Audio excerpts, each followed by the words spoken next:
近日，日本保安厅非法扣留在钓鱼岛附近海域进行捕捞作业的中国渔船船长一事，激起了海内外华人的极大愤慨和强烈抗议。南加州华人25个社团于9月13日下午2点，联合在圣盖博希尔顿饭店举行维护中国钓鱼岛主权时事座谈暨新闻发布会，并且在会后联名签署了抗议声明，准备送到日本领事馆。我们来看一下当天记者会的新闻报道。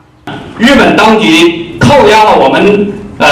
14名船员及船长以及我们的渔船。现在呢，这个自从事件发生以后呢，中国政府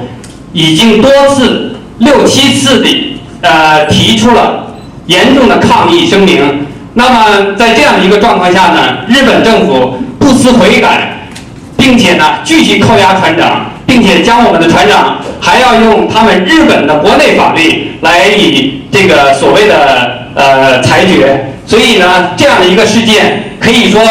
引起了我们全球华人以及全国人民的一个极大的愤慨。钓鱼岛事件发生以后，中国政府高度重视。刚才大家都讲到了，就是外交部的部长助理、副部长、部长，乃至在8月12日，国务委员代表国召见了日本驻华大使，所以表达了中国的立场，多次表达中国的立场。中方呢，多次向日方提出严正交涉。全体中国人民和海内外同胞，现在呢，都在同声谴责日方的非法行径。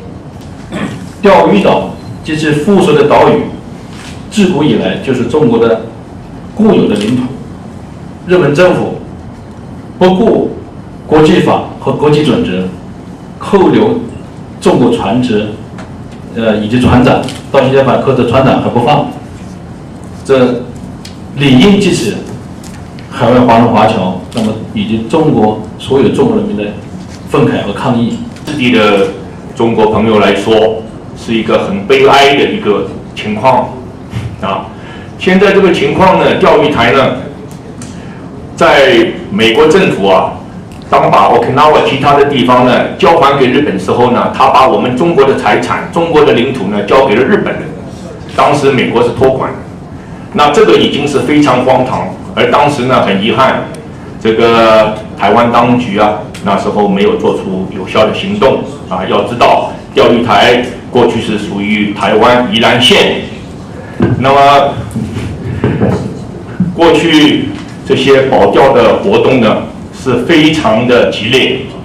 我们应该还记得香港的陈玉强先生呢，牺牲了他的宝贵的生命，在维护钓鱼台主权上那么这么多年来，日本呢想尽一切办法去占有这块土地，除了在上面建筑了许多建筑物，